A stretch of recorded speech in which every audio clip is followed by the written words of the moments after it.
The black fire minnow. Where'd you catch him? All the way on the far bank? Yeah. Ooh, that's a nice fish. Dude, that one right there is Tankzilla. It'll be a minute on this one. All right, I'm gonna watch Jarrett get bit, right. and I'll come back to you in a second. Double? We might be able to double. Got him. Oh, worst double ever. That's a rainbow. Yeah, oh, put that in the palm of your hand. Oh my That's God. a pretty little rainbow. I want fluffs. Well, we did double. We did double. Look at that beauty. That is a beauty. We did double. Fluff is still on his.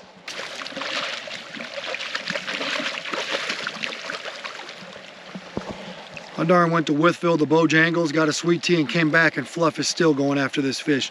That's the good and the bad thing with 2-pound test is, you know, you can catch them on it, but it takes forever to bring them in.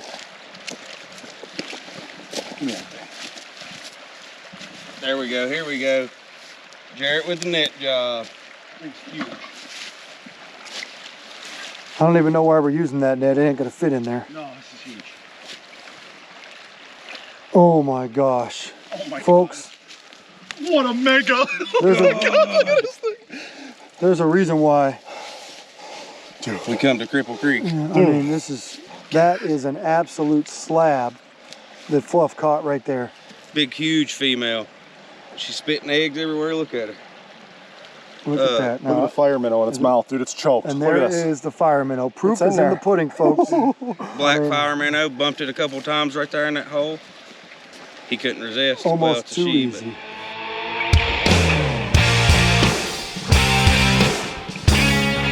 All right, so we're up on an end here at Cripple Creek that we haven't been in a real long time. Reason being, the rest of the creek is rented out. As you know, they have about 25 people a day that come up here.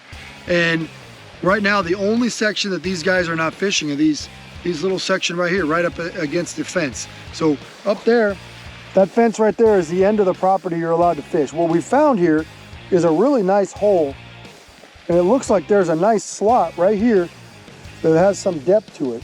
And as it has that depth, hopefully the fish are hanging out right in there. Now we also got to be careful. Fluff will tell you, he's caught a lot of nice trees and some real nice fish here. There's a really nice tree right there, and you can already see somebody's lines in there. So we're gonna see if Fluff got what it takes to catch some really nice trout in here today. We're about to find out. You got bit just now? Yep. Hopefully my bait's still on there. But here we are. We're on an upper section of Cripple Creek. We haven't been in a real long time. We'll see if there's fish in it. I got one. Oh yeah. Oh, God. Oh my God, it's another giant. Oh my God. Oh my God, oh my God, he's gonna break me off. Oh my God. We like those trees over there. What is going on right now? No, no, no, no, no, no, no, no, no, no, no, no, no, no.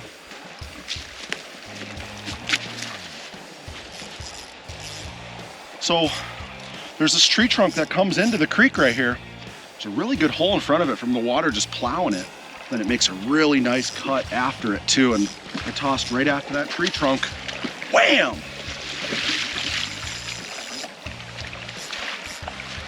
You got him? I'll tell you what. Oh my God, it's a tank, dude. He's not much smaller than the last one. Oh my God.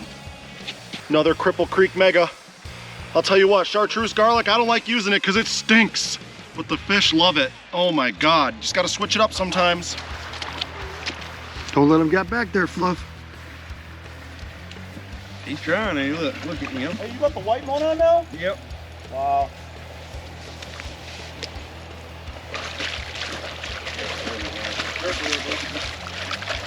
Oh my gosh. Well, we got a double on in here behind me, but I caught this one on the fire minnow. He came out and smoked it. First cast that I run it through this run. Hi guys, we're out here on Cripple Creek today and I'm gonna show you my setup. Today I caught most of my fish on these new fire minnows. This is the black one. I was also I caught about half my fish on the white one. This is what they look like. There's a black one and one white one in that pack. And what I was doing is, see, I got my sinker relatively close to my hook. I was throwing it out there, just barely jigging it back to me, barely bumping it. And you feel them hit it, set the hook, you're having a good day. Back to back to back to back. Another egg eater. Dude, I just lost one right before this. I was about to cry. I'm doing a little better now. I'm horsing them in. I'm horsing them in. Right next to you. Oh! He's seen better days. This one's way longer than the other one. Days. All right. There's not going to be a fire minnow left after Fluff's gone. Nope. Talk to everybody about these what you told me earlier about how they're going to eat these minnows. Oh, well, the black one that I used first, the one I caught that big one on, it looks just like an actual real minnow that's in these streams, like going through the water when you're working it. And also, this white one right here, white is a highly preferred color of any trout species. You can look it up. You said they always eat a minnow head first? Always eat a minnow head first, no matter what. It's because it's a bait fish and they want to kill it immediately. And like Jarrett said, they can't grab it by the tail, you know. But yeah, I can prove to you they hit it head first though, because I've hooked every one of these right here, right in the lip, have I not?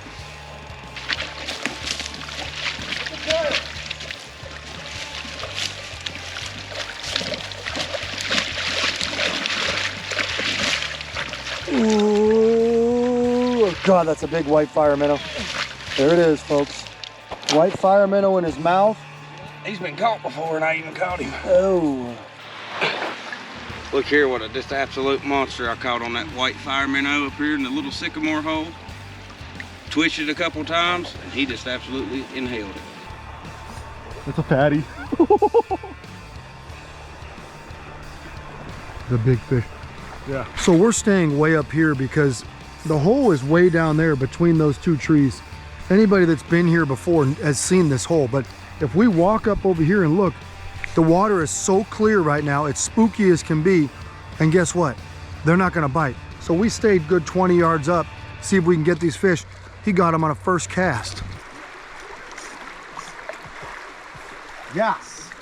That's a tank. I'd say it's a good one. Look at this tank. All right, I just want to cover my rig really quick and the bait that I was using. First off, I got a fire float with some split shots below it. Then there's a swivel there so I can run 6-pound test fluorocarbon. And that's going to a size 12 fire hook, pretty small hook. And I switched between these two baits today, chartreuse garlic and yellow jackets. I'll show you here too. I took one out already. This is one of the chartreuse garlics compared to the size of the hook. That's why a small hook's important. A bigger hook will just split that egg. If you use the right size hook for the egg, it hooks really nicely, stays on the hook. You can cast it and retrieve it a lot of times and you won't have any issues. That's what was super successful today on Cripple Creek. If you're coming out here, give something like that a try, you'll catch a lot of fish. This thing's ripping. Not the fish, the fire minnow.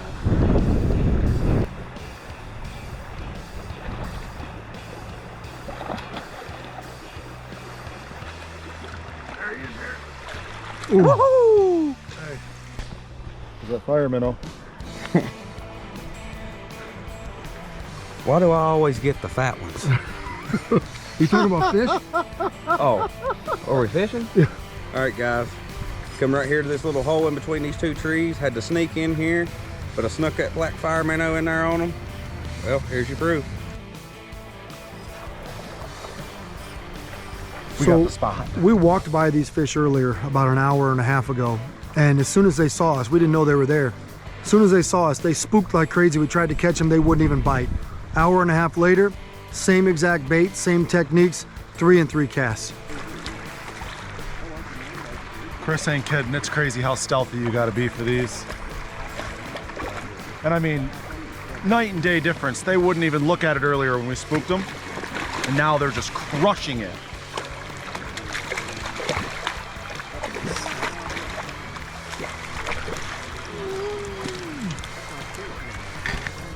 Solid fish after solid fish after solid fish here on Cripple Creek. Today's episode of Pautzke Outdoors comes to you from Cripple Creek, where we're fishing here during the winter months. Why? Because there's no other time of year we can get an open spot. This place is that busy, and we were forced to focus on 2 small holes today. Some of these holes we haven't been to in over a decade.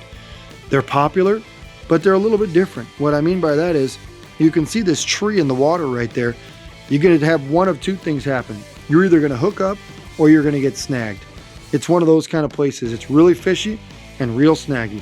And then you got a little run below that.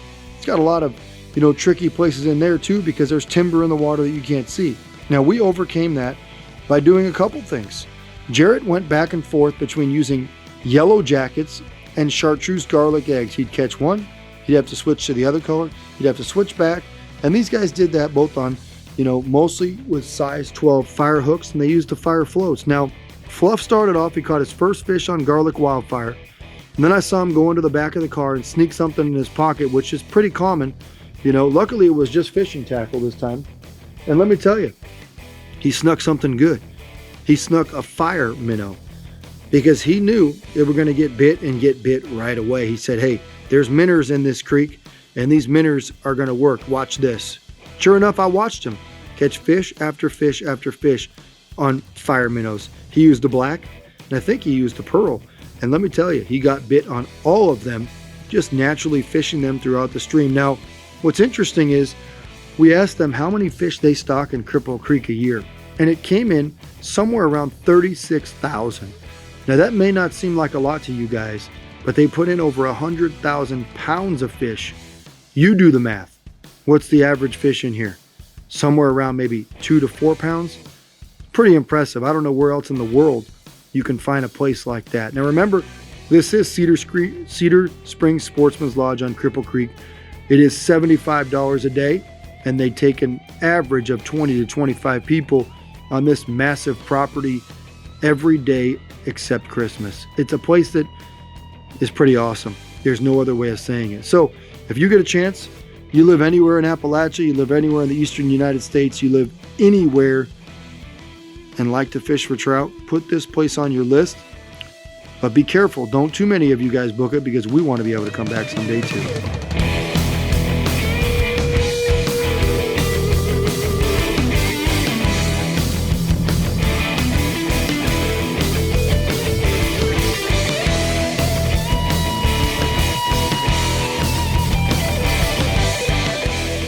Pautzke products are available at sporting goods stores near you. If you can't find the specific color, size that you want, make sure to go to Pautzke.com.